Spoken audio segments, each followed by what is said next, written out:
Bun găsit la un nou episod Life and Business Champion.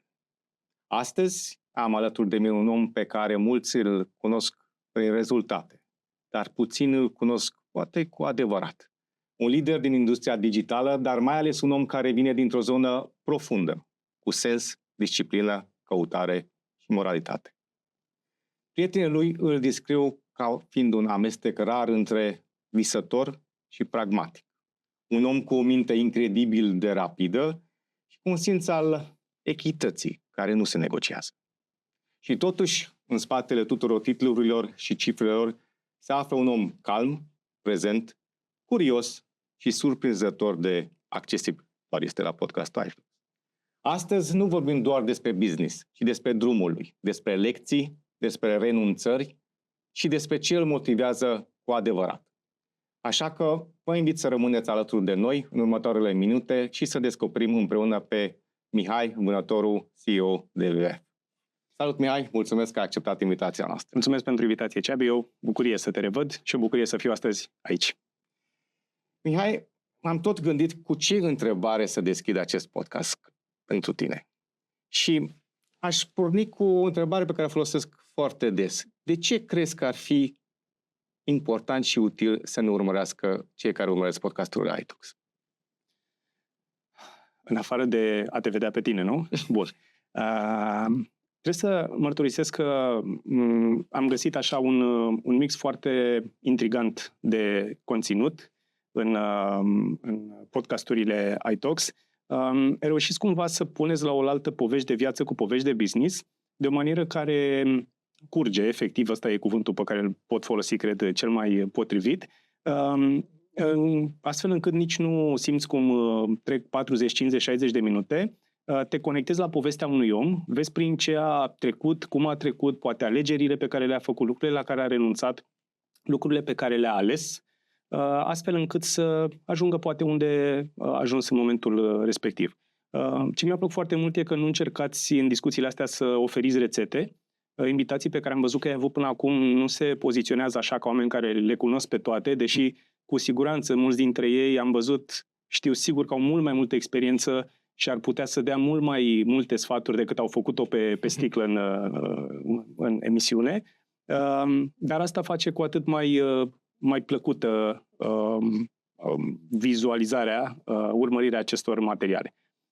Și de-aia încurajez pe toți cei pe care ne văd acum să mai dea click și să vadă încă unul sau încă două sau încă trei materiale, astfel încât să găsească poate acele lucruri care sunt pentru ei aici. Ai povestit foarte frumos despre de ce este interesant și util să se uită cei care urmăresc podcastul acest episod. Ai menționat deja cuvântul la care vreau să alunecăm ușor, poveste. Care este povestea ta și de unde începi? Pentru mine ideea de podcast e una în care să facem un dialog. Dacă mă apuc să spun povestea mea, e posibil să dureze o jumătate de zi și n-aș vrea să îi privăm pe oameni de dialogul nostru.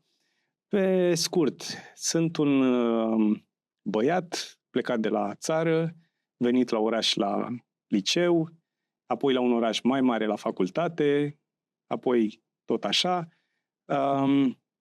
Am avut privilegiul să am parte de părinți care să mă susțină și să-mi arate așa lucruri și bune și rele de care o să mă întâlnesc în viață și de care poate unele să fiu conștient, pe altele să le caut, pe altele să le evit.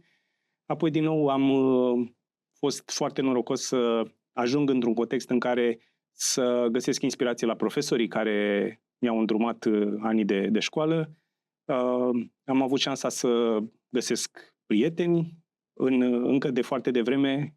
Am și acum în agenda telefonului pe apelare rapidă cel puțin 3 sau 4 colegi din clasa 9, clasa 10, adică oameni pe care i-am întâlnit acum mai bine de 20-25 de ani și pe care știu sigur că îi pot suna oricând, la orice oră, oriunde aș fi în țară și orice nevoie aș avea. Mai departe, ca student în București, am avut așa oportunitatea să particip la o mulțime de evenimente, lucruri care se întâmplau așa în industrie la începutul industriei de digital marketing, să spun așa, în țara noastră. Toate aspectele astea mi-au trezit așa o mare curiozitate și o mare dorință de a explora și de a înțelege mai mult, motiv pentru care am pornit această agenție alături, din nou, de un prieten, pentru că așa cred că e soluția să faci lucruri pe termen lung. Mai târziu am cunoscut-o pe cea care urma să-mi devină soție, pe Irina, alături de care sunt și astăzi, avem împreună 3 copilași și cu care am acumulat o mulțime de experiențe frumoase și pe care, dacă m-aș apuca să le povestesc, cu siguranță n-am terminat prea curând. Sunt multe lucruri de spus, e o întrebare mult prea largă, dar pot să intru așa în detaliu pe oricare din aspectele astea, în funcție de cum consider relevant pentru audiența noastră. Știu că ești fiu de preot. Da. Sunt curios, cum a influențat acest lucru? Nu doar că ești fiu de preot, dar ai și urmat cursurile de teologie. Cum a influențat acum pe Mihai, care stă acum aici, uitându-te în trecut, acest lucru, viața ta, munca ta, oamenii cu care te-ai înconjurat? În primul rând, exemplu părinților. Cred că e unul care ne marchează și ne formează la un anumit nivel pe fiecare dintre noi, indiferent dacă alegem să conștientizăm asta, să recunoaștem asta sau nu. Eu simt că am învățat foarte multe lucruri de la tatăl meu și din familia mea prin virtutea ocupației lui, misiunii lui, lucruri cum ar fi, nu știu, onestitatea față de oameni sau faptul că orice faci trebuie să fii conștient că într-o anumită măsură este public, adică oamenii văd tot ce faci și oamenii se raportează la ceea ce faci și într-un anumit cerc, fie el că e un cerc de prieteni, fie o comunitate mai mare, ești un reper pentru unii dintre acei oameni și atunci asta te responsabilizează într-un fel, te face să fii mult mai atent și în timp ajungi să trăiești ceea ce spui, ceea ce predici, poate e mult spus, dar asta e una din lucrurile care mie mi-a rămas foarte mult și am mai învățat că e nevoie de hotărâre, de determinare să faci lucruri mari.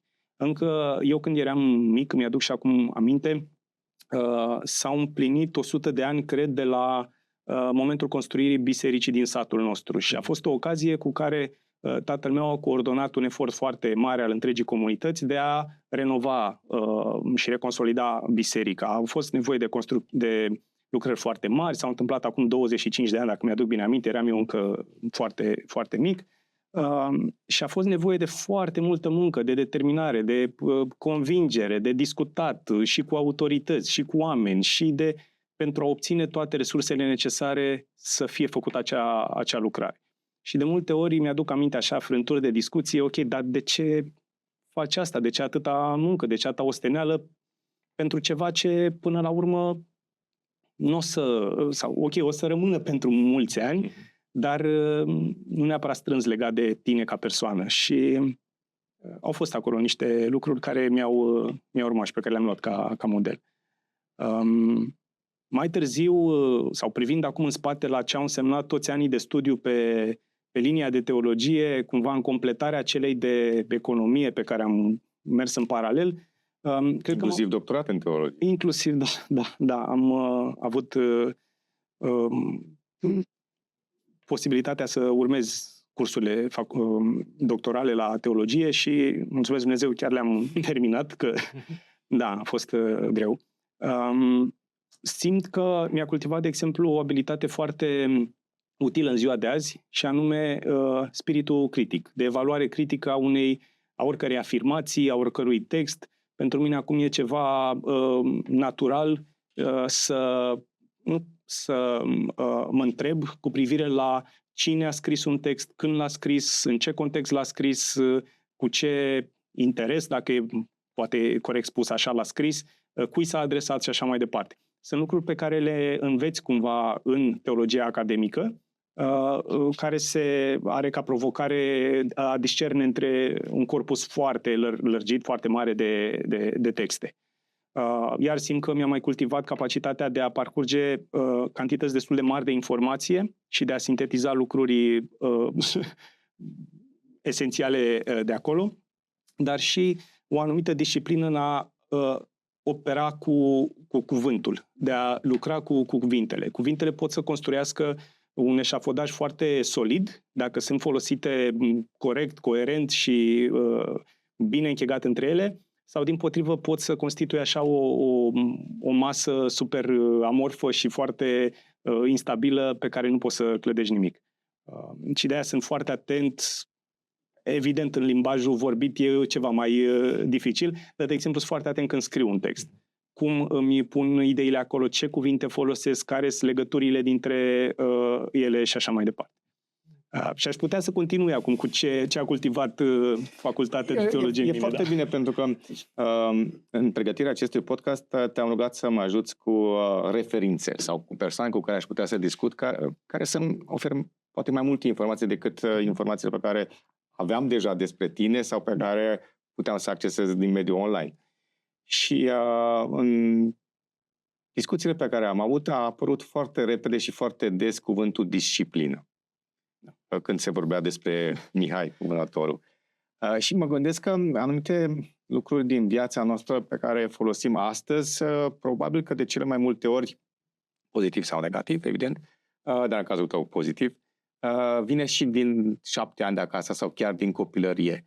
Dacă aș fi o muscă pe umărul tău și m-aș duce înapoi în internat unde ai fost, în perioada aceea de liceu, presupun, ce aș fi văzut făcând Mihai, care să ajute astăzi? Păi haideți să luăm o zi normală, timp de care a fost programul meu vreo 10 ani de zile la rând. Trezire la 6 dimineața, pat făcut, aranjat, pentru că trecea pedagogul în inspecție și trebuia să fie totul pus la dungă, la linie acolo.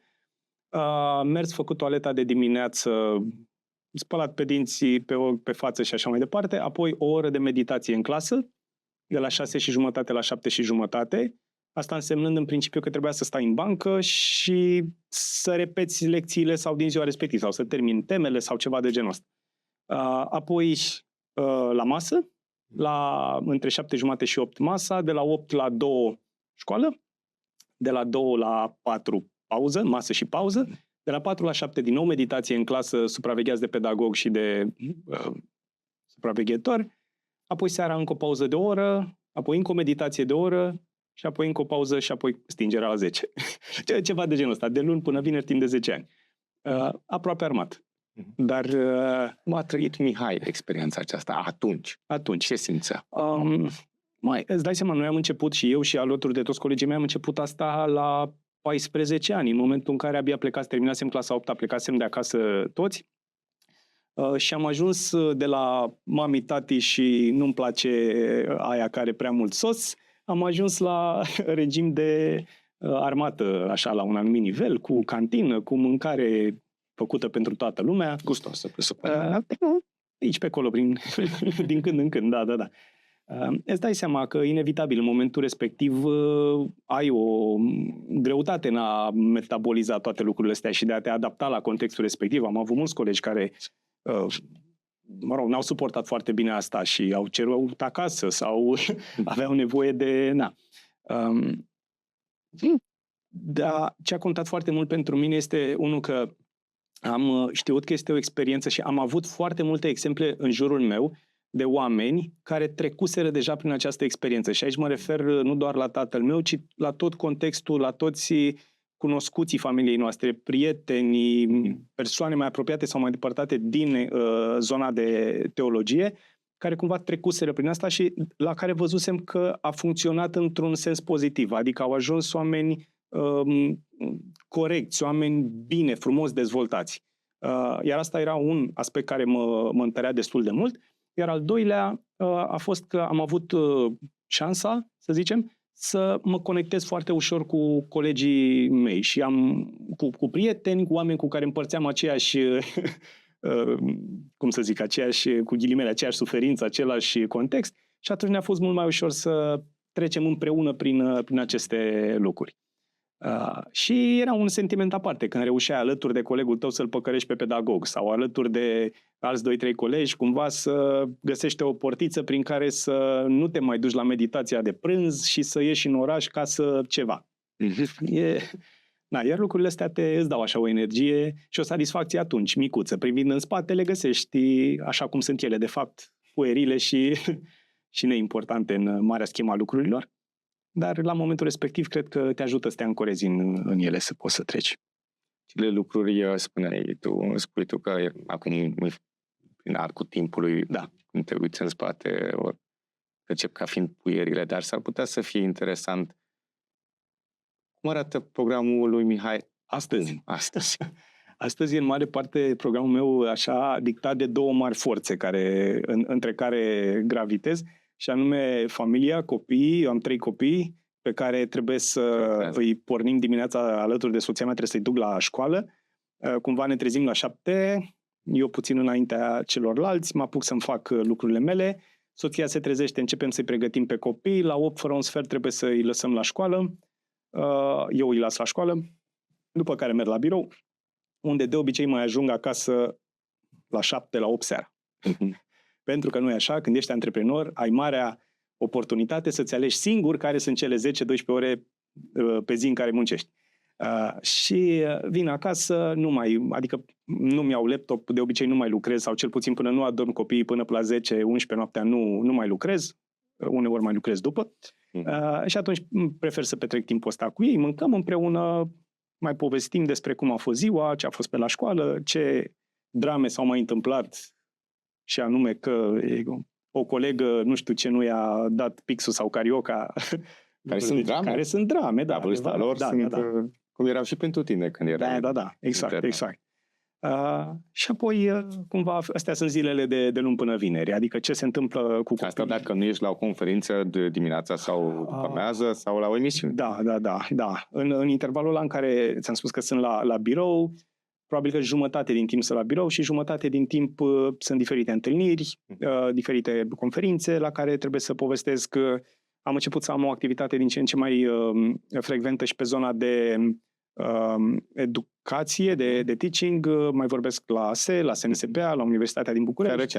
Chiar recent, da. Dacă mici intervenții, mici cursuri punctuale, nu am evitat o asumare de asta foarte pe termen lung, adică un curs cap-coadă sau ceva, nu știu, mi se pare extraordinar ce faci tu, adică să te ții zi de zi, săptămână de săptămână de un astfel de proiect, mi se pare extraordinar. Nici cu tine nu mi-e rușine între ghilimele, pentru că știu că și tu ai făcut și faci lucruri cu o periodicitate și cu o frecvență foarte mare și ajungem și la ele. Am aflat de anumite lucruri.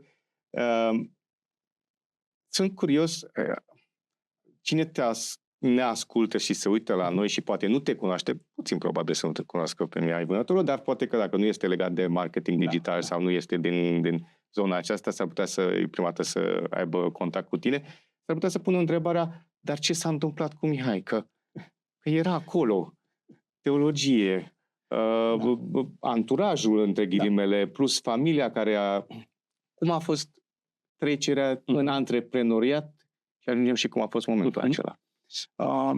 Măi, spre deosebire de multe situații așa în care afli despre cineva că a făcut ceva, după care e în alt context, la mine n-a fost un moment în care s-a făcut mutarea asta, pur și simplu sunt ca două lucruri care au crescut împreună.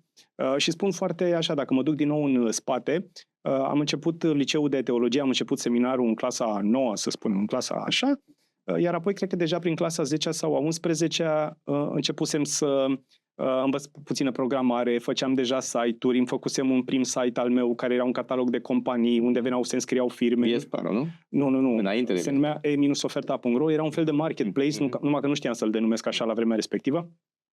Apoi când am venit la facultate, am început în același timp și facultate de teologie și facultate de management și economie, din nou împletite o aventură să mergi cu metrou între două zone din oraș când ai o fereastră de 10 minute între cursuri. Dar ai reușit? Am reușit, da. Așa, apoi a urmat masterul unde am mers în continuare cu ambele în paralel, apoi la doctorat am optat doar pentru zona de teologie. Mi-a plăcut mai mult contextul și oamenii și profesorii și așa. Nu că NASE n-ar fi niște oameni extraordinari, doar că am simțit eu mai mult așa pentru structura mea interioară. Timp în care, pe lângă cele două direcții de studiu, am început deja compania de marketing, prima companie de marketing, cred că în anul 2 de facultate. Cumva toate îmbinate așa, adică n-a fost un moment în care să zic, ok, lasă teologia și mă apuc de marketing. Nici acum nu pot să zic că am lăsat, că și acum citesc în zona de teologie, particip la conferințe, mă întâlnesc cu oameni din domeniul ăsta, doar că partea mai vizibilă din activitatea mea a ajuns să fie cea legată de zona de marketing. Zona de marketing, care acum înseamnă DVF, alături de încă DVF. 90 de persoane aproximativ. Suntem aproape 80. 80 persoane, erați la un dat mai mulți. Am fost și mai mulți, da. Și alături și de oameni minunați, cum este și Sorin. Da, Sorin este partenerul, este omul alături de care am început acest business în urmă cu 13 ani, aproape, în 2013 de fapt, și cu care mă știam deja de vreo 2 ani înainte.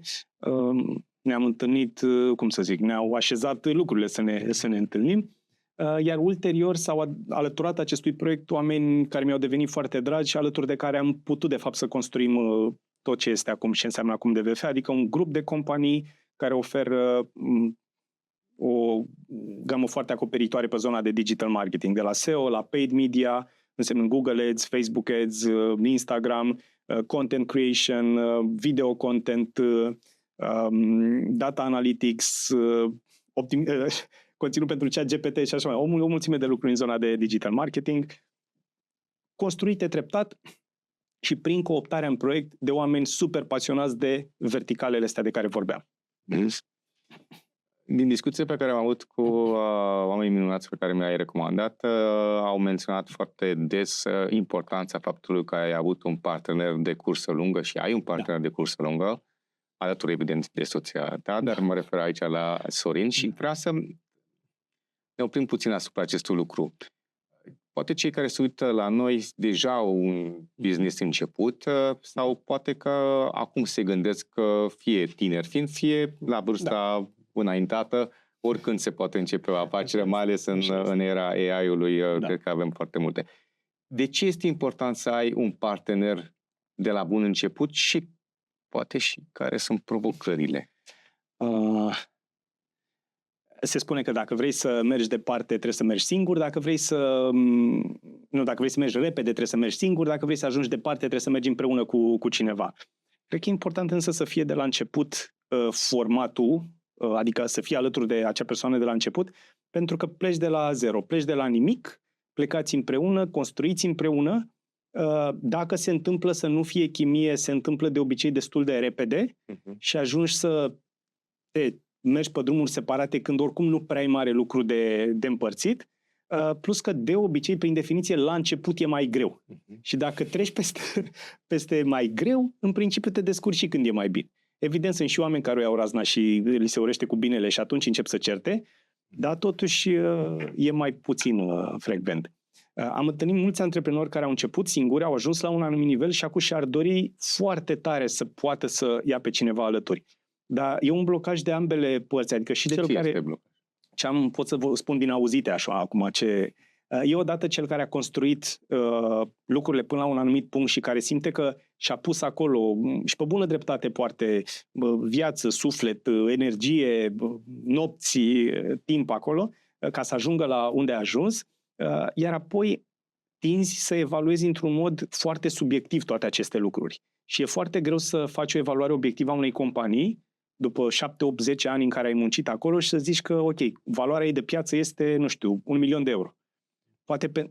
Poate pentru tine valorează 10 milioane, că te raportezi la toată munca, toată energia pe care ai pus-o și atunci te uiți să atragi un partener dispus cumva să recunoască toată acea muncă, energie. Dacă nu ai, dar dacă ai, a fost la tine?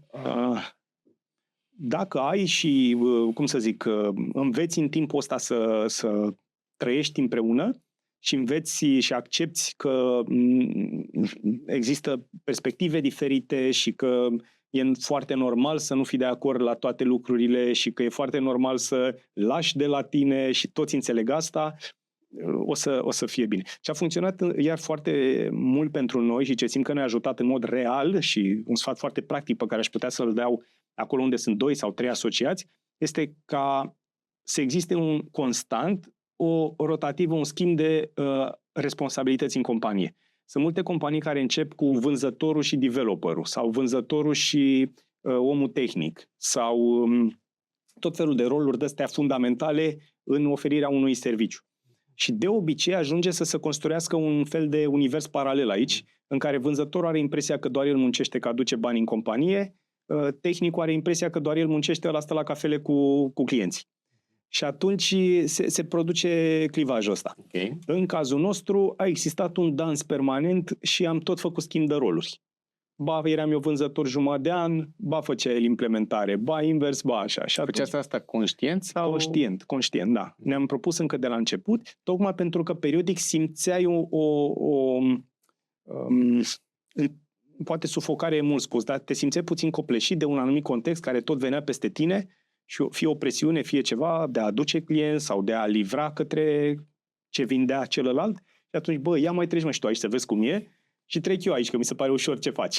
Și atâta timp cât e confortul ăsta mental în a lăsa pe celălalt să îți preia rolul, cu deplină încredere că va face tot ce poate mai bine și că e și egalul lui interes să facă bine acolo, lucrurile se așează mult mai coerent.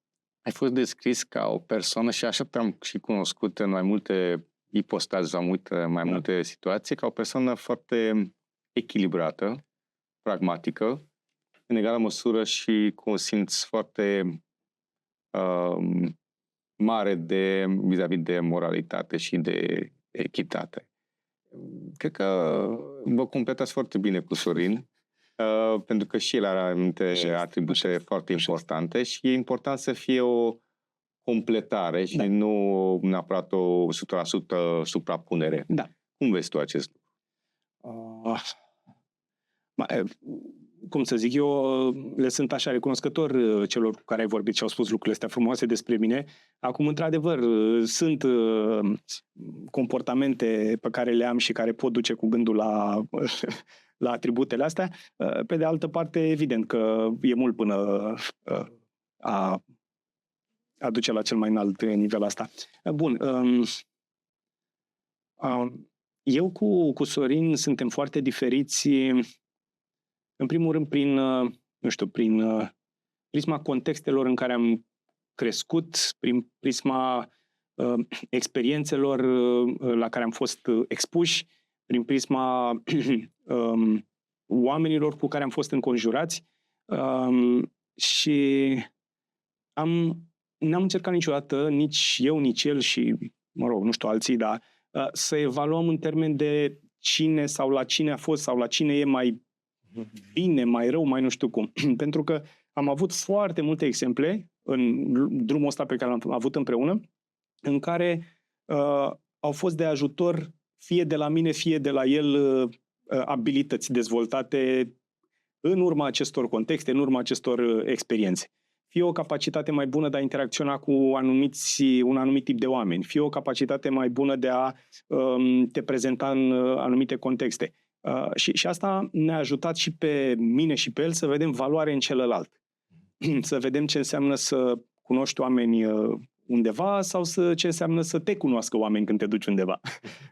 În egală măsură valoros. Și așa s-a născut DVF împreună cu prieteni cu care și acum sunteți în companie.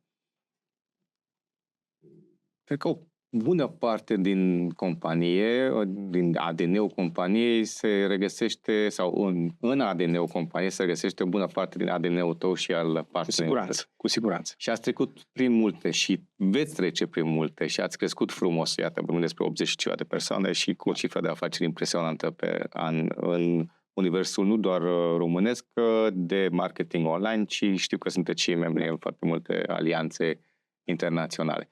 Ce a învățat Mihai din acest proces de creștere? Pentru că, știi cum e, primii 12-13 ani sunt mai grei. Și la creșterea copiilor. Erau vor că primii 7 ani sunt grei până ajungi în anul 3. Asta era la facultate, nu știu când, da.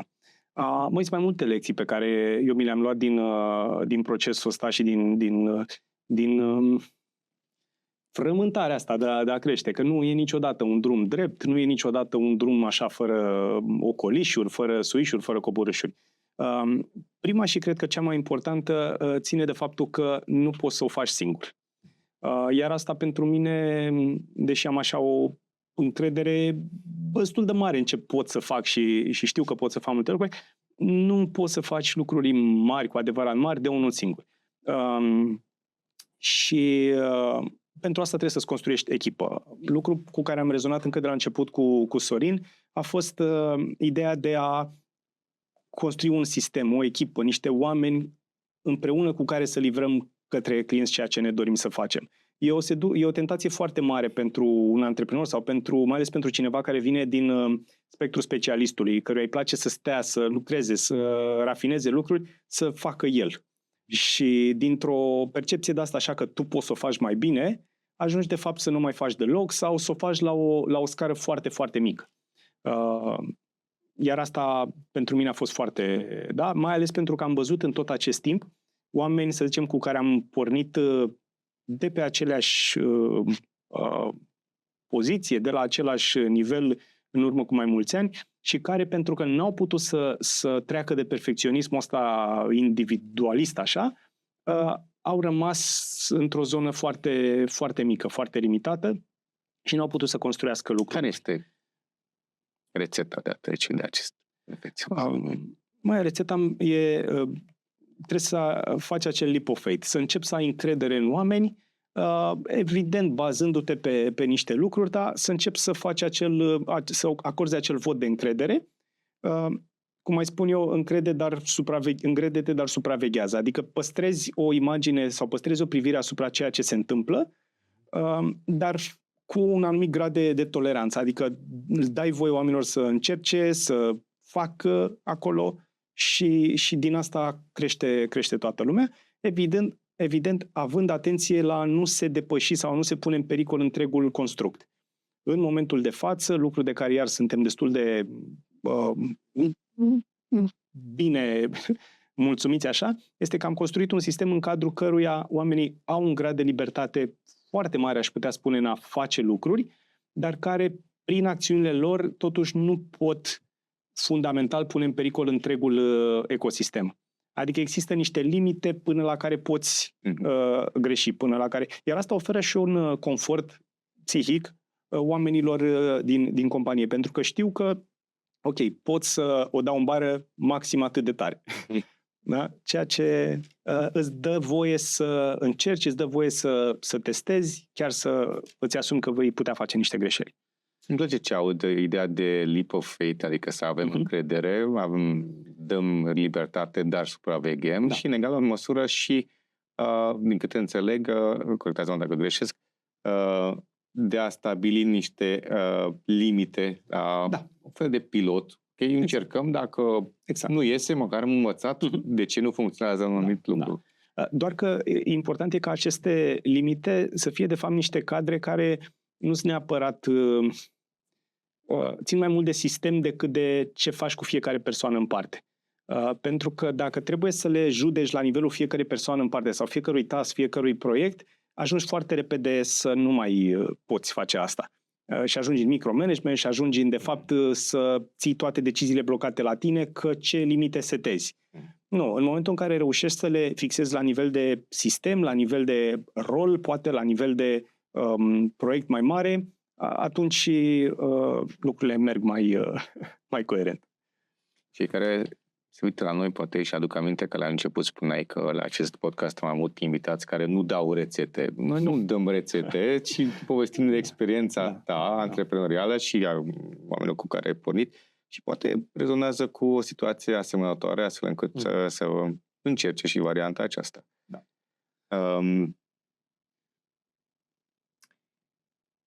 Mulți cu care vorbesc mă întreabă de ce faci acest podcast. Și inclusiv eu mă întreb de foarte multe ori care este motivul pentru care, cum spuneai, săptămânal suntem în studio și invităm oameni și pregătirile încep cu câteva luni înainte pentru fiecare podcast. Îmi place să cred că facem acest lucru pentru că dorim să descoperim oameni și povești. Și știu că și tu lucrezi 10-12 ore, adică timp, cum spuneai că șeful, între ghilimele, are această libertate să aleagă când investește 10-12 ore din zi la job-ul lui, pentru că este antreprenor, desigur, da, și poate să de acest lucru. Știu că probabil că și pe tine te motivează faptul sau situația în care, fie printr-un proiect pilot sau chiar un program mai amplu al companiei, vezi că sunt pași făcuți înainte, înaintați. Da, clar. Progresul e un motivator extraordinar și asta cred că pentru foarte mulți oameni, adică să vezi că ceva ce faci tu dă înainte și ajută să progreseze organizația sau alți oameni, e un afrodisiac, chiar aș putea să-i spun extraordinar. Acum, ce m-a tot făcut să merg înainte în toți anii ăștia, sau în special, cred că sunt lucruri diferite care ne fac să mergem înainte în diferite perioade din dezvoltarea și a noastră ca oameni, dar și a companiilor noastre. Nu există un singur motivator, sau ăsta cel puțin bine ar fi, zic eu, să se tot rafineze, să se transforme, să evolueze. La început, cred că mi-a plăcut foarte, foarte tare faptul că aveam contextul ăsta în care puteam să stau de vorbă cu extraordinar de mulți oameni, dispuși să-mi spună mie, ca la spovedanie vorba aia, cum e cu business-ul lor.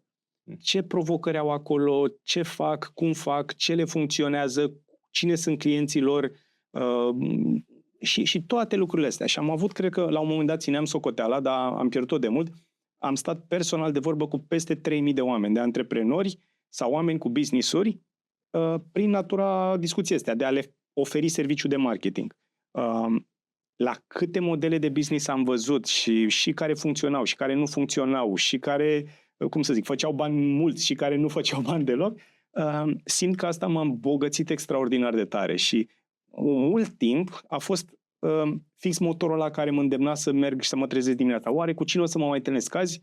Oare ce fel de idei de business o să mai văd? Ce fel de model? La un moment dat însă am ajuns să cam repete. Ai început să le grupezi. Am început să cam repete. Da. Și acum stau de vorbă cu cineva și după 3-4 minute n-am cum să nu mă gândesc la cel puțin alte câteva situații în care am mai văzut povestea aia, am mai văzut filmul ăla. Da, și uneori omul înțelege că îi spui cu toată iubirea și dintr-o experiență și uite care e părerea mea, alteori o ia personal și zice că ai ceva cu el. Da, în fine. Asta e un lucru care m-a super entuziasmat la început. Pe parcurs, pe măsură ce începea să mă plictisesc de a vedea povești noi și începeau să pară la fel, am început să-mi găsesc drive cred că a coincis cu perioada în care am început să-mi placă ceasurile mult și în care îmi imaginam și acum imaginez organizația ca pe un ecosistem, ca pe un sistem de ăsta construit din foarte multe piese interconectate între ele. Sunt ceasuri mecanice care au de la câteva sute până la chiar 1500 de piese diferite puse așa într-un cesuleț de la mecanic și care ele 1500 de piese fac să se întâmple magia. Fără curent, fără programare, fără nimic. Doar mecanic. Extraordinar. Anyway, și venind la companii... Acum ne întoarcem la ceas. Ne întoarcem. M-a motivat și mă motivează în continuare modul în care poți să faci dintr-o organizație de, iată, 70, 80, 100 de oameni, să poată să livreze în unison un serviciu coerent și din ce în ce mai bun,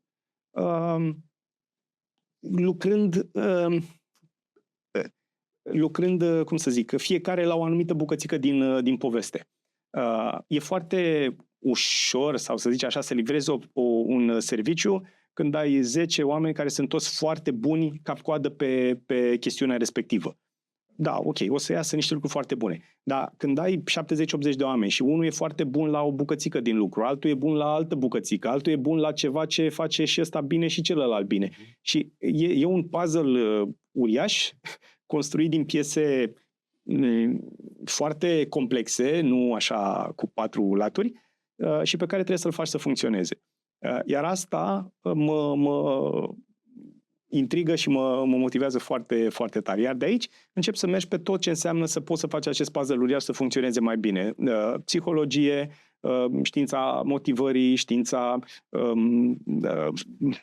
fluxurilor de lucru într-o companie și așa mai departe. Simt că mai am încă foarte multe lucruri de învățat aici, în special la partea de interacționat cu oamenii și de a-i asculta și a le înțelege nevoile, dar și pe parte teoretică în ceea ce privește modul de management profesionist. Adică redescoper, de exemplu, cu bucurie cărți pe care le-am parcurs în facultate, la ASE, unde se vorbea de întreprindere și ziceam, mă, ce cărți au ăștia aici la ASE vorbind de întreprindere, sunt scrise până anii 70.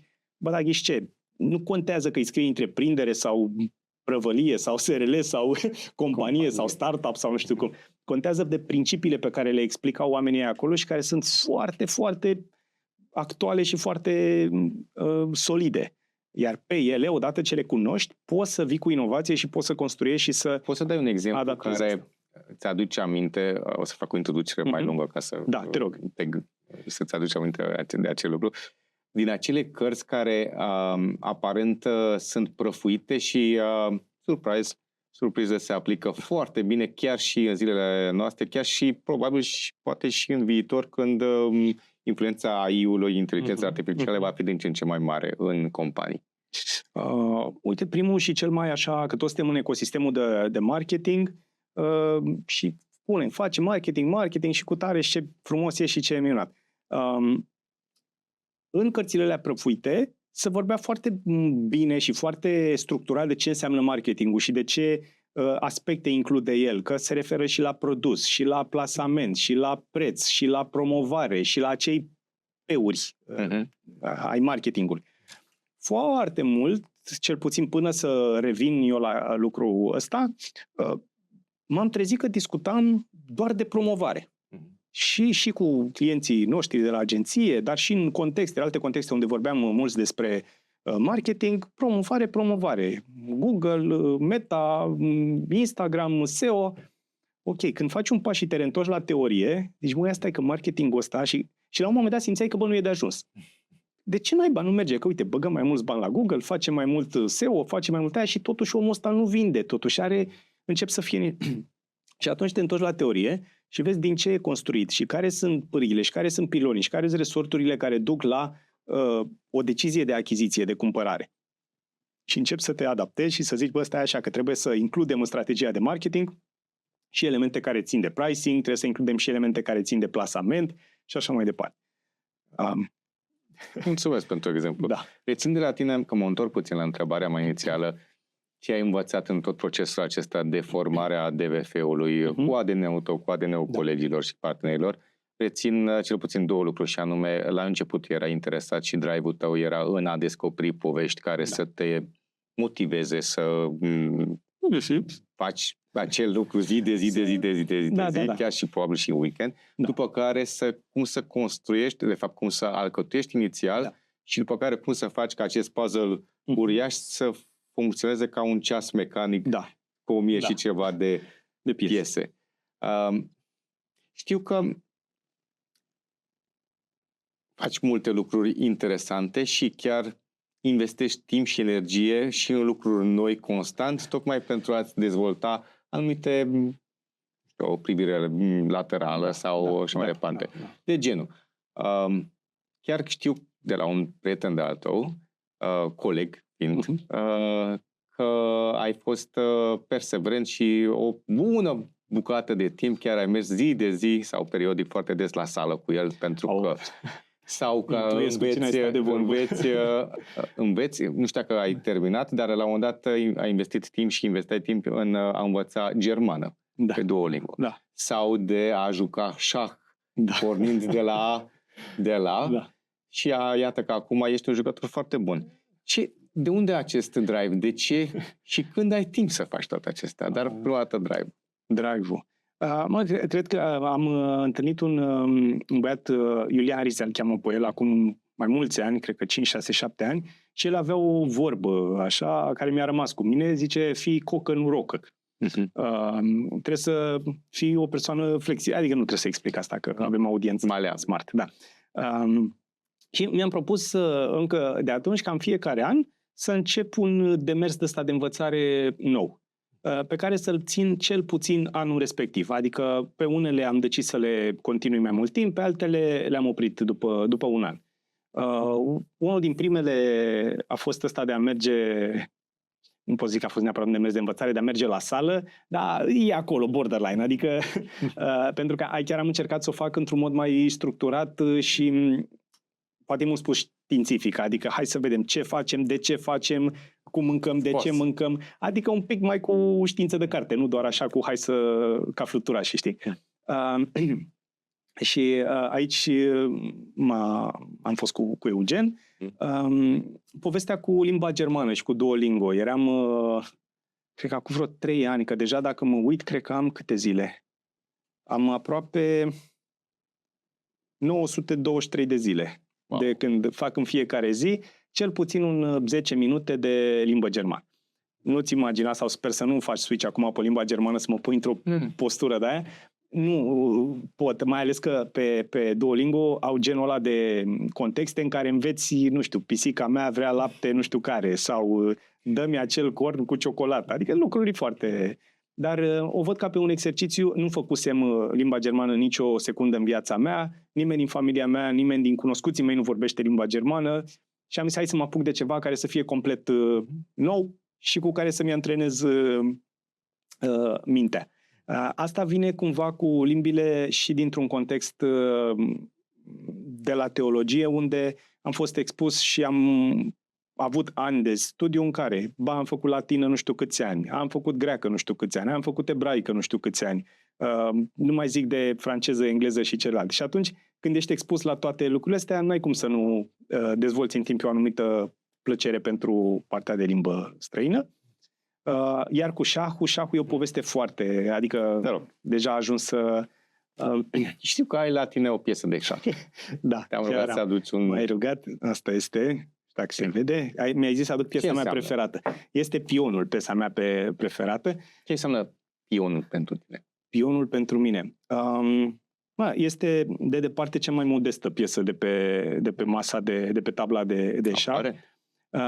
Așa începe. Are valoare 1 punct. Adică dacă intrăm matematic vorbind, e cea mai puțin valoroasă piesă din toți pionii, care sunt 8 pioni, nu fac cât regina, care are valoare 9 puncte. Adică dacă e să o luăm așa matematic.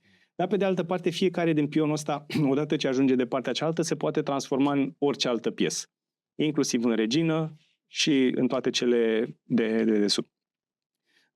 De asemenea, este și o piesă extraordinar de puternică prin stabilitatea pe care o are pe masă. Ea controlează foarte clar teritoriul din față, de acolo. Mi-mi place foarte tare și chiar am investit timp până am învățat să joc cu pionii mai bine și de multe ori am jucat cu parteneri cotați mai bine decât mine, dar pe care i-a surprins modul de operare al pionilor pe care l-am folosit. Pe mine simt că șahul m-a ajutat foarte mult odată în partea asta de gândire laterală, de a mă pune în situația celuilalt, ok, ce aș face acum sau ce plan crezi că are sau ce strategie crezi că urmărește, dar mai ales m-a ajutat arătându-mi cât de mult poți să te înșeli, cât de mult poți să greșești la sfârșitul partidei. După ce închid o partidă, îi dau analiză, joc pe telefon mult, tocmai pentru că îmi dă această posibilitate și apoi sistemul ia fiecare mutare în parte și a ta și a adversarului și o analizează și spune cât de bine a fost că ai făcut mutarea aia și de ce sau care ar fi fost mutarea cea mai bună în contextul ăla. Și când vezi cât de evidente ar fi fost alte lucruri mai bune, deși tu erai foarte convins că aia trebuie să faci atunci, asta te zmerește și te face să vezi, băi, asta e așa un pic, dacă pe tăblița asta, care are 8 pe 8, cu câteva piese, cu niște reguli extraordinar de clare, eu n-am putut să văd cu claritate cea mai bună mutare, ce să mai zic de situațiile din viață, unde ai de-a face cu zeci de oameni diferiți, de gânduri, de agende fiecare, de situații, de sentimente, de emoții, de informații incomplete, reguli care nu sunt scrise atât de clar ca la șah, evident. Atunci de unde să mai fii tu sigur că poți să iei sau că iei cea mai bună alegere? Și de-aia pe mine cel puțin m-a făcut să fiu mult mai liniștit, mai ponderat, mai puțin impulsiv în a lua decizii importante în business, tocmai pentru că știu că trebuie sunt cel puțin 3, 4, 5 alte perspective din care poți să privești lucrul acela.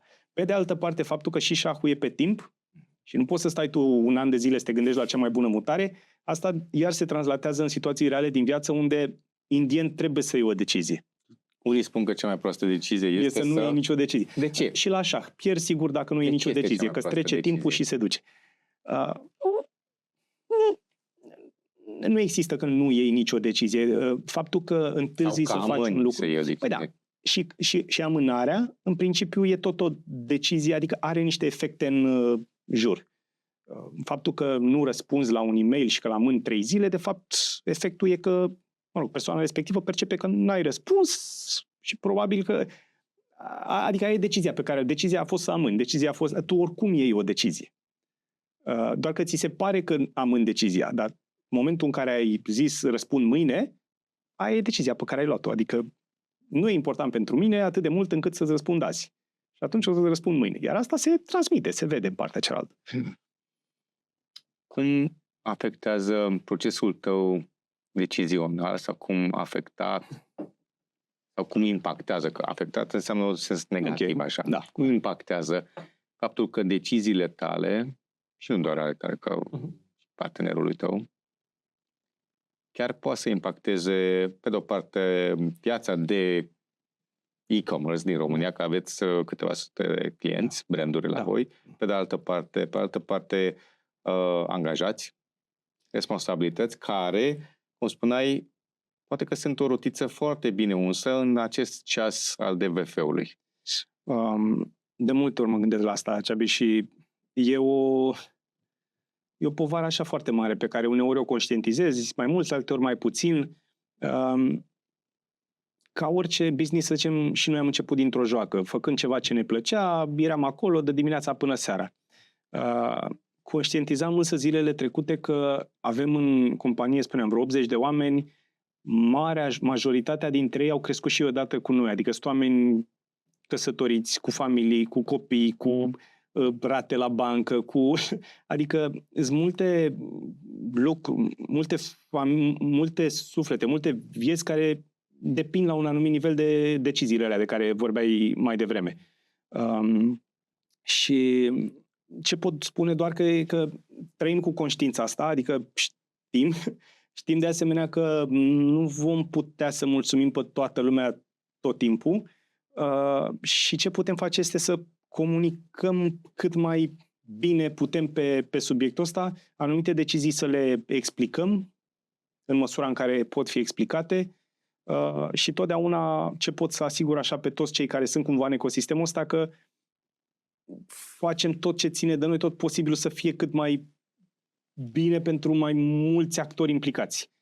Pe de altă parte, să găsești acea formulă în care să fie perfect pentru toată lumea și toată lumea să fie mulțumită, am descoperit de mult timp că nu este fezabil. Adică ajungi în paralizia de decizii, să nu mai faci nimic pentru că efectiv nu... Ne întoarcem la leap of faith și la să dăm drumul anumitor decizii, chiar dacă... Și cu riscul, cum povesteam și la șah, că unele lucruri pe care le faci, poate că efectiv, deși acum par cu informațiile de acum că sunt cele corecte, se va rezulta la o analiză ulterioară că nu au fost potrivite. E ceva cu care trăim și am în minte așa lucruri și decizii pe care știu că n-a fost bine când le-am făcut, dar știu mai târziu. La momentul respectiv eram foarte întărit pe faptul că aia trebuie făcut. Pasiunea ta pentru ceasuri a pornit de ceva timp. Dacă ar trebui să te provoc, să spui ce tip și de ce acel tip de ceas este DVF-ul? Ce ai spus? Da, deci pasiunea pentru ceasuri a pornit din anii în care am fost la doctorat în Geneva, am locuit acolo un an de zile cu o bursă doctorală și marea bucurie pe care o aveam era să mă plimb în magazinele de ceasuri. Evident, cu fix 0 bani în buzunar, dar cu multă curiozitate. Și n-ai cum să nu te îndrăgostești când începi să vezi poveștile, să vezi, să înțelegi acele lucruri, n-ai cum să nu le admiri. Și de la admirație până la dragoste, sau nu știu care e ordinea în care vin, dar sunt foarte aproape unele de altele. Acum aș fi foarte tentat să spun că DVF e un ceas electronic, știi, din punct de vedere al quartz, adică din punct de vedere al faptului că ok, precizie, procese, execuție, nu știu cum, suntem în mediul digital, adică e o chestiune. Și pe de altă parte, orice iubitor de ceasuri îți va spune că ceasurile cu quartz sunt o crimă, o abominație, așa, ceva ce a omorât industria ceasurilor și a golit de suflet toți. Da, ok. Dacă mă gândesc că apoi mai sunt marile clase de ceasuri, sunt ceasurile pur mecanice și ceasurile automatice, cum le numim noi, adică self-winding, cele care se încarcă prin mișcarea mâinii. Aș plasa DVF în zona asta de mijloc, adică ceasuri automatice, pentru că le consider mai avansate tehnologic decât ceasurile pur mecanice. Și apoi, dacă e să mergem puțin mai pe astea, cred că este și un ceas cu complicații.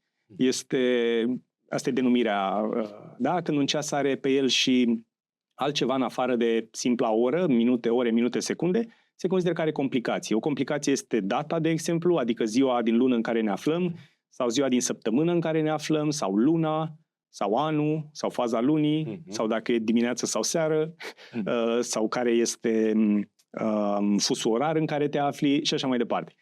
De exemplu, cel mai complex ceas de mână este un ceas de la Vacheron Constantin și are 42 de complicații, dacă nu mă înșel, 44 de milimetri, deci încă se poate purta la mână, costă vreo 1,5 milion, dar doar că nu se poate cumpăra, e piece unic, e one of a kind. Îmi place să cred că e un ceas mecanic DVF și un ceas cu complicații. Ceasul tău personal? Familia? Familia. Da. Ce ceas e?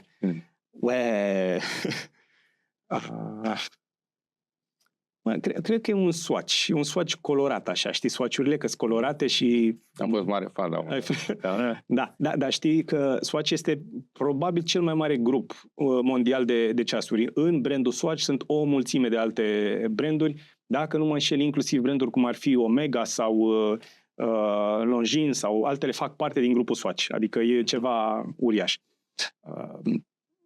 Eu am copii mici acum, cel mai mare are 10 ani, apoi e fetița de 7 jumate și încă cel mic face vreo 6 acum.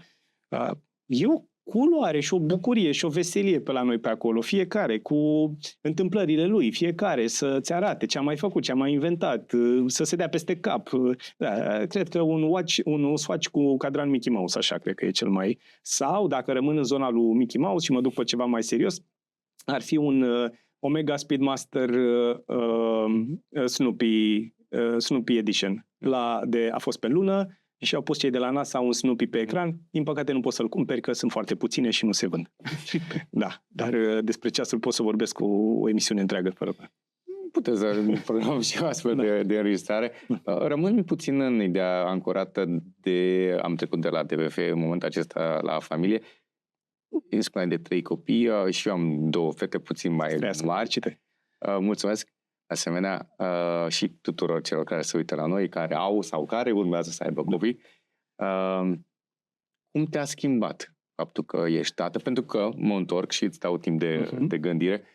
Probabil că altfel sau e un alt proces de gândire când e o decizie care s-ar putea să impacteze 80 de persoane sau la început când erai singur la liceu versus acum că trebuie să ai grijă și de familia ta.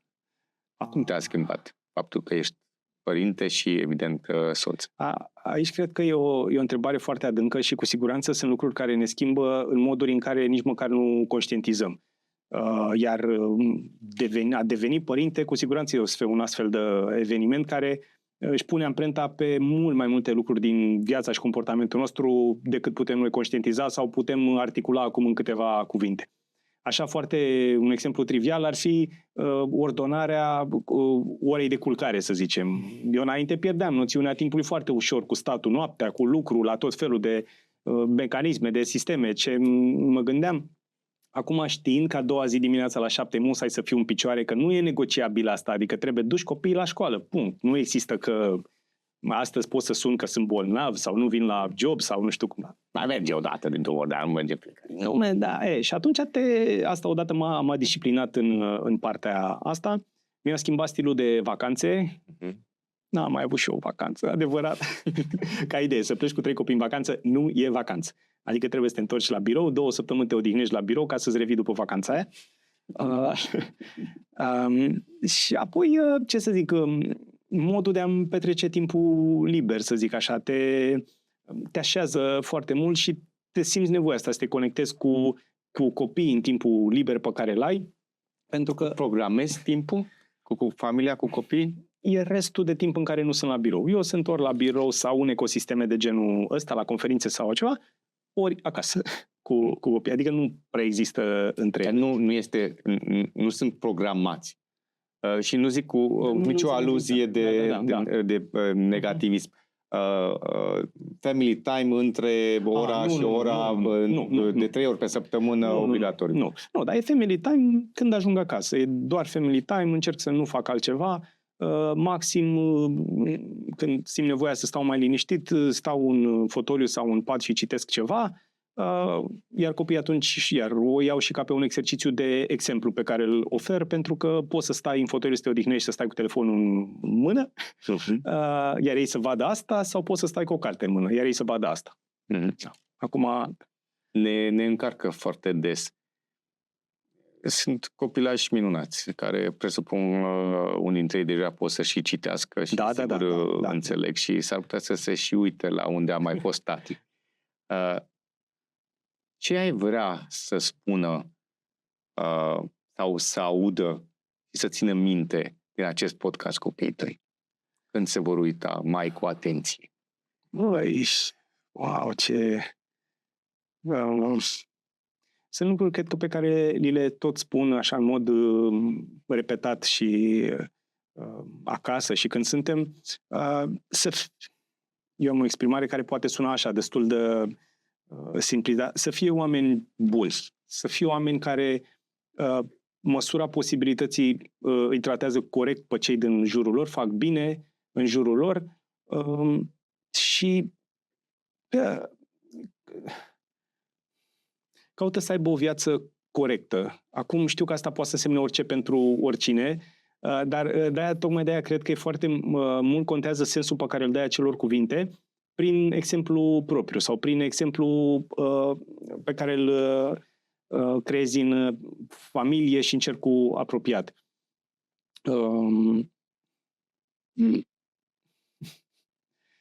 Mi-ai pus o întrebare foarte grea, trebuie să recunosc, și grea prin prisma greutății pe care o are răspunsul pe care să-l pui acolo.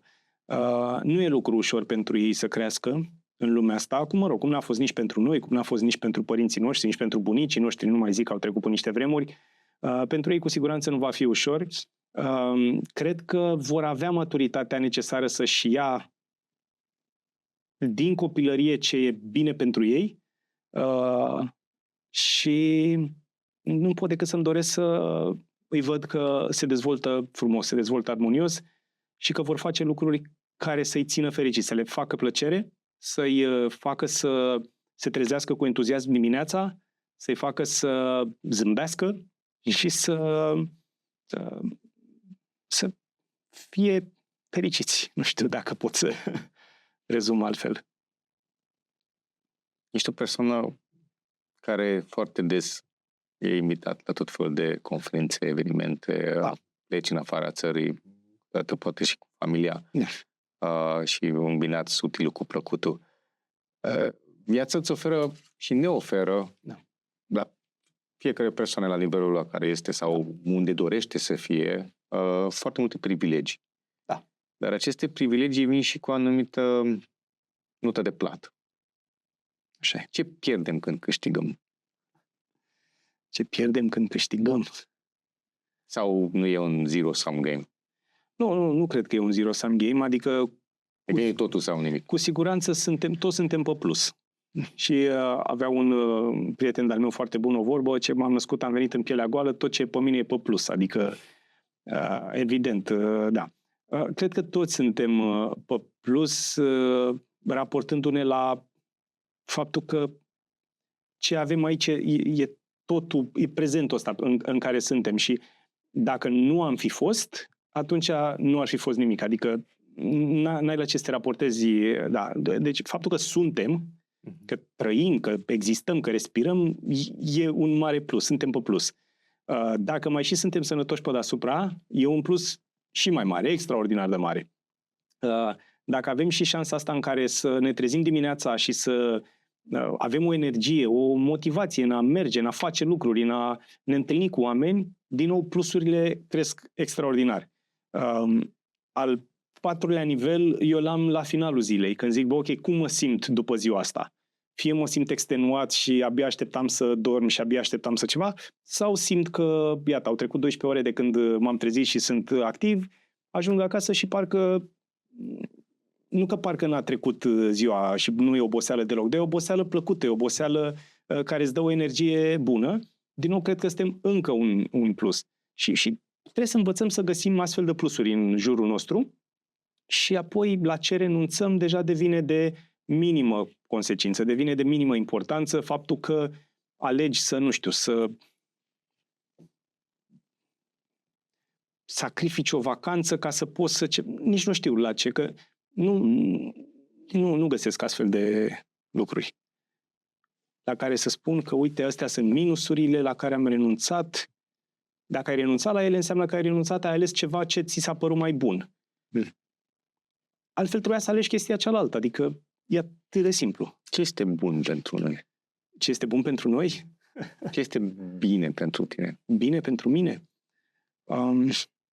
Sunt lucruri de care, cred că am mai povestit așa în câteva rânduri, să mă trezesc împăcat dimineața, adică să mă trezesc cu mintea limpede, în oglindă seara să adorm la fel, să știu că sunt sănătos și sunt sănătoși ai mei și nu port grija asta, iar aici sunt super recunoscător soției mele care are grijă să fim sănătoși, gen ne ține pe vitamine, ne ține pe suplimente, acum au început copiii să tușească, să strănute, să nu știu ce fac, le dă pastile, le dă ce trebuie.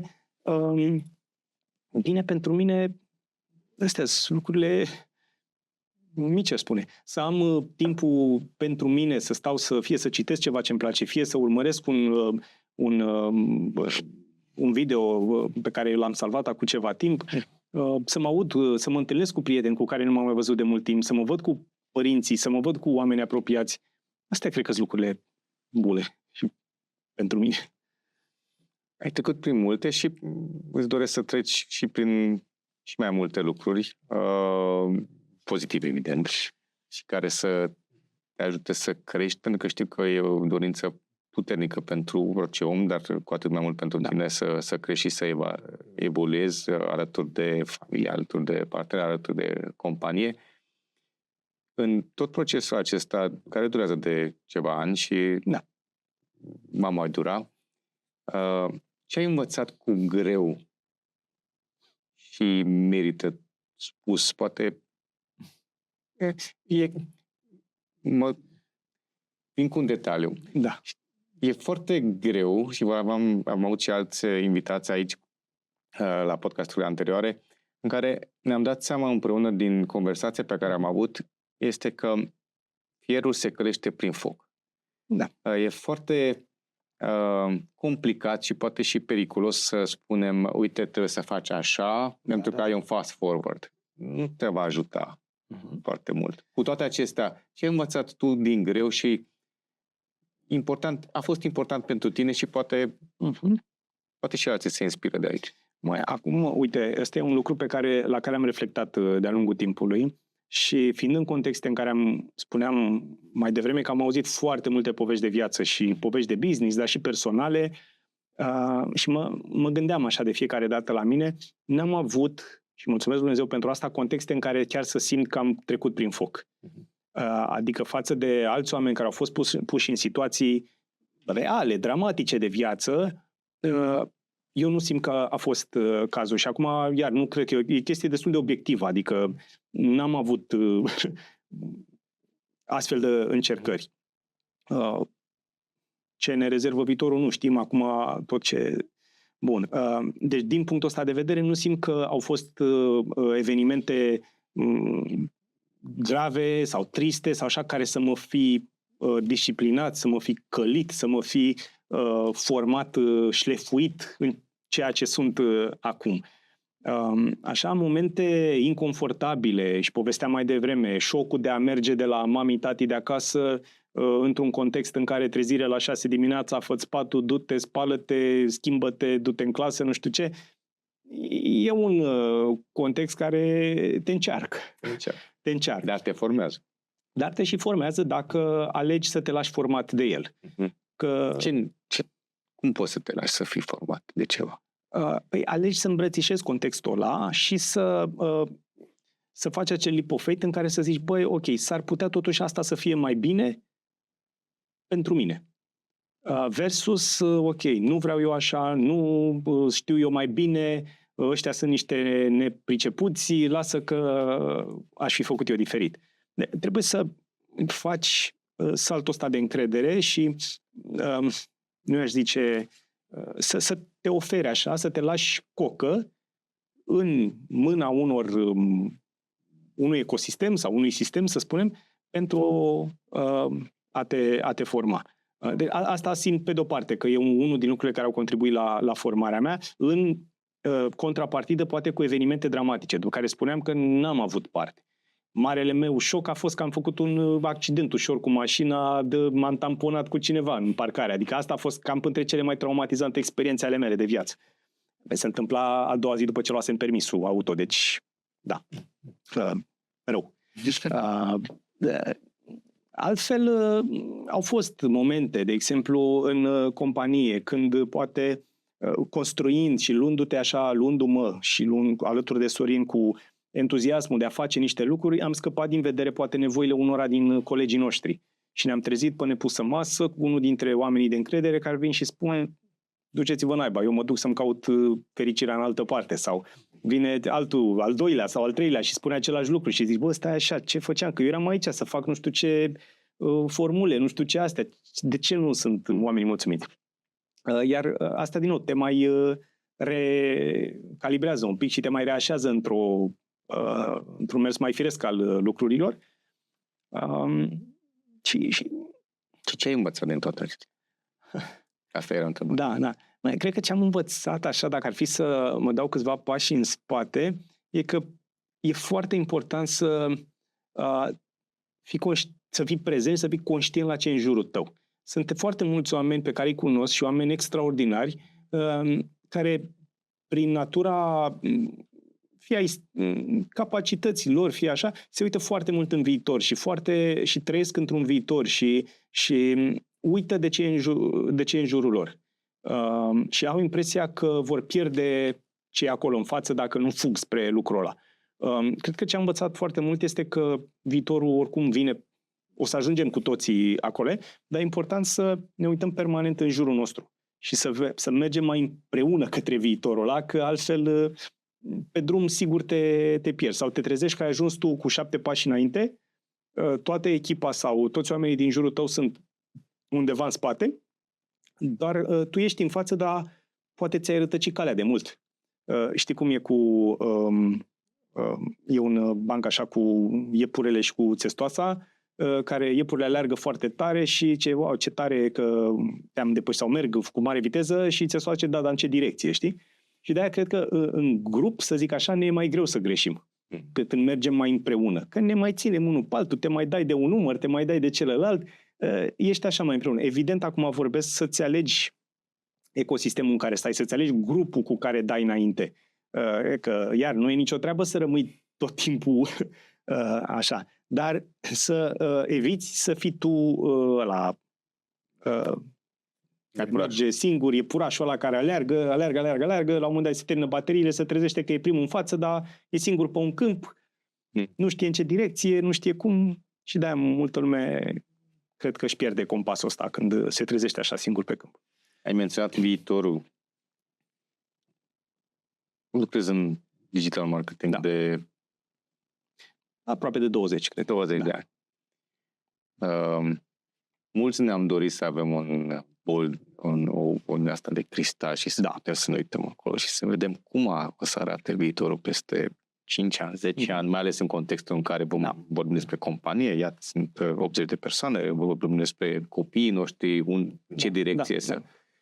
Cu toate acestea, îți dau șansa, nu e provocare, îți dau șansa. Cum vezi variantele de viitor, poate? Variantele de viitor vis-a-vis de marketing digital, iar suntem în era AI, zilnic cred că auzim tot felul de situații despre astăzi un mare integrator a picat și o bună parte din site-uri n-a mai mers, iată și impactul ce înseamnă să fie ceva atât de cunoscut și folosit. Și AI-ul devine din ce în ce mai folosit. Așa este. Cum vezi? E un site foarte, foarte șmecher pe care poți să intri și să călătorești în viitor. Se cheamă vola.ro.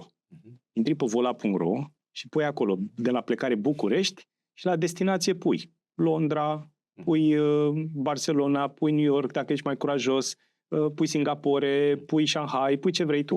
Pui Shanghai, nu, pui Shanghai e un Așa. Îți alegi o dată sau te uiți așa și vezi așa, călătorești în viitor. Efectiv. Deci, marea șansă pe care o avem noi în România, în ecosistemul de digital marketing, e că la noi se întâmplă mai greu niște lucruri. Google pune mai greu ne vine rândul mai la coadă să implementeze niște update-uri în algoritmul de ranking, să lanseze niște mecanisme prin care să faci anumite tipuri de reclame. ChatGPT se joacă cu reclame în răspunsuri de ceva timp în state. Când o să devină suficient de stabile acolo, o să avem cel puțin câteva luni de zile, săptămâni sau luni, până o să ajungă și în România. Deci noi putem să vedem în viitor. Fie că ne ducem fizic în viitor, www.vola.ro și așa, la noi ne ocupăm de Vola de ani buni pe zona de SEO. Fie că te duci și te uiți cum se întâmplă lucrurile acolo. Deci în digital marketing, viitorul nu ne ia pe surprindere. Sau cel puțin asta e percepția noastră la DVF și cum ne uităm la lucruri. Atâta timp cât ești ancorat, te uiți la ce se întâmplă în afară, citești studii de caz, vezi comunicatele oficiale, n-ai cum să fii luat în surprindere în România când se întâmplă lucrurile astea. S-a lansat Google AI Overviews, Google AI Mode în România, păi funcționau deja de un an de zile în afară. Știam cam ce impact o să aibă pe diferite verticale din România, știam că o să scadă traficul la anumite tipuri de site-uri. Când se și întâmplă, urmează să vedem în practică. Acum, ce ar putea să se întâmple dincolo de viitorul ăsta foreseeable, să zicem, pe care putem să-l vedem, putem să speculăm și putem să ne ducem cu gândul la, hiperpersonalizări, putem să ne ducem cu gândul la agenții AI care vor face lucruri în numele nostru, inclusiv în a pune comenzi, inclusiv în a completa tot felul de formulare, în a filtra oferte, o mulțime de lucruri.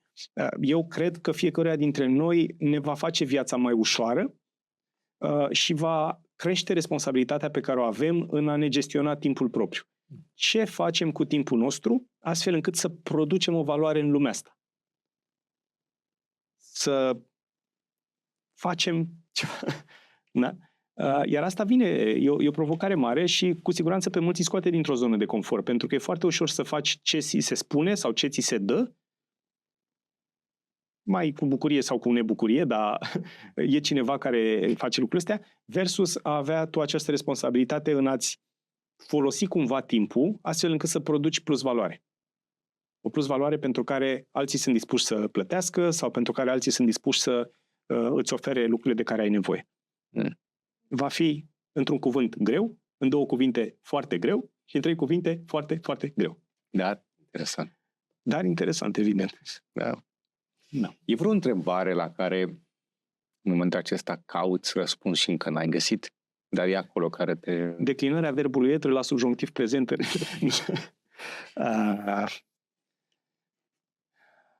Nu, mărturisesc că nu am așa niște... Mi-aș fi plăcut să pot da un răspuns mai isteț aici, dar nu, n-am ceva să spun că mă frământă. Am învățat încă din timpul facultății că dacă ai o curiozitate sau te frământă ceva, mergi să documentezi în direcția aia și îmi place să cred că am dobândit abilitățile necesare pentru a putea să găsesc răspunsuri la întrebările pe care cu adevărat mi le pun. Știu să-mi evaluez sursele, știu să-mi filtrez autorii, să zicem așa, pe tipologii de autori. Chiar și la poezii. chiar și la poezie, că veni vorba. Da. Citești poezie. Da. De vreo 2 ani doar poezie. Doar poezie. Da. Deși am rupt... Care este motivația? Aseară am rupt-o. Motivația. În primul rând că mă plictisisem de beletristică, de romane, de lucruri. Am avut bucata mea de citit proză mulți ani de zile și am simțit că am nevoie de pastile mai scurte, mai concentrate și care să mă poată lăsa pe gânduri mai ușor, chiar dacă parcurg o pagină, 2, 3, 5. Și am găsit asta în poezie. Am avut și șansa să redescoper, plecând de la autori români, adică de la cei pe care îi învățam pe la școală, de la, nu știu, toți autorii români, și luând sistematic și citind despre ei. Și partea frumoasă e când aplici, spuneam că de la teologie am dobândit reflexul ăsta de a mă uita cine a scris, când a scris, în ce context a scris, unde, și când încep să citești despre fiecare autor în parte, cam în ce ani a scris el, cam care era contextul politic din acei ani, cam cui se adresa el, care erau frământările din societate. Ce voia să spună? Ce voia să spună autorul? Da. Păi era în timpul războiului de independență. Aha, bun. Apoi era la începutul perioadei regale sau era la începutul cu comuniștii sau era cu nu știu. Adică e foarte frumos să vezi lucrurile astea în perspectiv. Și cine mi-a rupt creierii? Nichita Stănescu. Deci dacă vrei să citești de 5 ori o pagină și să te întorci la să zici ce a vrut să spună autorul, Nichita Stănescu fără discuție. E vreun subiect despre care ai fi vrut să discutăm și nu am făcut? Acum, nici nu știu cât timp a trecut, deci am fost așa foarte...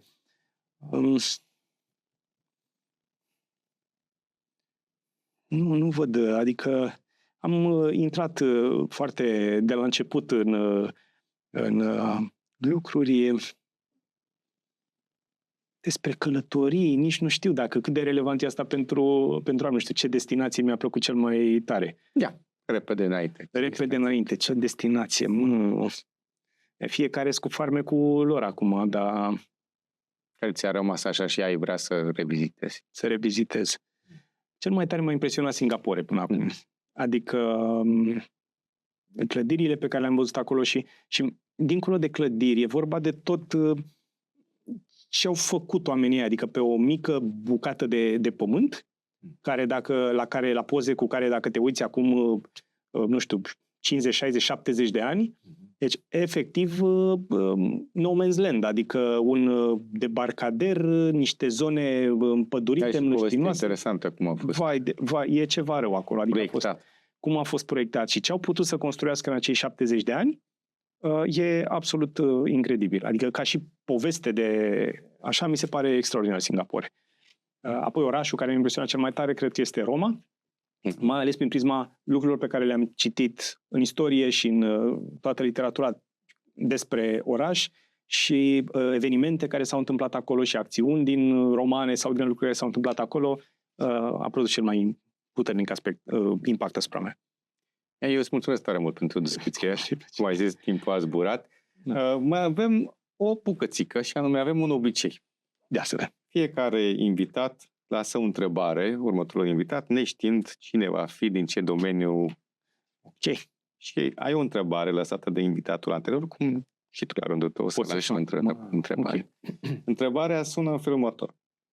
Dacă te gândești la viitor, care crezi că este acel lucru profund uman pe care nicio tehnologie nu îl va putea înlocui vreodată? Care este acel lucru profund uman pe care nicio tehnologie nu îl va putea înlocui vreodată? Este o carte SF celebră, în română se traduce Ghidul autostopistului intergalactic, în care oamenii la un moment dat construiesc un supercomputer care răspundea la orice întrebare și ei tot pun întrebări. Cum rezolvăm problema poluării? Cum facem aia? Răspunde. Și la un moment dat se pune întrebarea care este răspunsul pentru univers, nu știu ce, și toate întrebările. E o chestie de asta, o întrebare de asta foarte... Un prompt mai mare. Un prompt mai mare, o chestie. La care computerul zice, ok, trebuie să mă gândesc. și trebuie să mă gândesc, apoi a doua zi te-ai gândit, nu, trebuie să mă gândesc, a treia zi, a cincea zi, peste un an, peste 2, peste 100, ăsta tot trebuie să gândească, trebuie să procesez, nu am suficiente date să dau răspunsul. La un moment dat rămâne acolo să se gândească, oamenii cam uită, se schimbă generațiile, uită care a fost întrebarea și rămăsese obiceiul ăsta, ca în fiecare an să se meargă în procesiune la computer să-l întrebe care e răspunsul. Și ăsta spunea, trebuie să mă gândesc. Și la un moment dat, ani mai târziu, vine procesiunea, vine marele conducător, întreabă care e răspunsul, ăsta spune 42. Deci, asta era răspunsul la întrebare. Toată lumea uitase întrebare, toată lumea tot, dar asta era răspunsul la toate întrebările din lume. Care este lucru profund uman, care nu o să fie posibil să fie înlocuit. Nu o să fie posibil să fie înlocuit. Dacă ai fi întrebat acum 1 an sau 2 ani sau 3 ani, asta ar fi fost super ușor de răspuns. Aș fi fost tentat să zic că, nu știu, îmbrățișarea, atingerea asta umană, lucrurile astea, relația personală. Dar la cum vedem că merg lucrurile, e foarte posibil ca într-un viitor inclusiv asta să poată fi replicată într-o anumită măsură. Lucruri profund umani. Ce nu ți-ar plăcea atunci Ce nu ți-ar plăcea?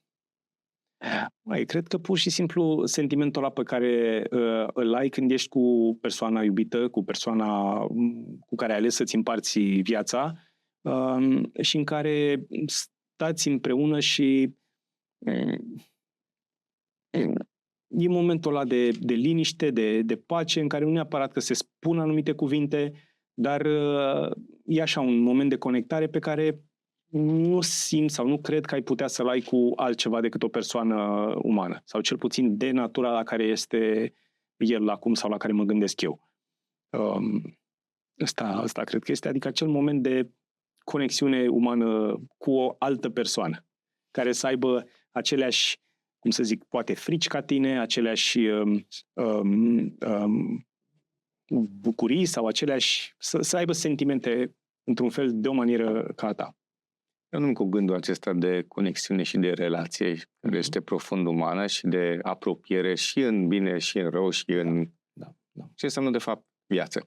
Mihai, îți mulțumesc foarte mult pentru conversația de astăzi. Cu mare bucurie, Javi. Pentru claritate, sinceritate și deschidere de a vorbi despre tine, despre companie.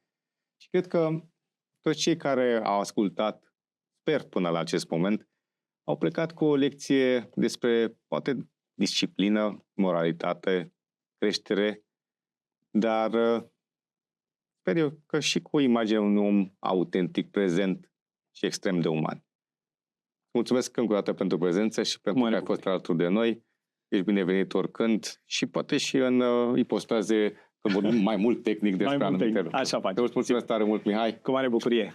Până data viitoare, aveți grijă de voi și continuați să lucrați la propria voastră versiune de Life and Business Champ. În cea vă dată, la revedere!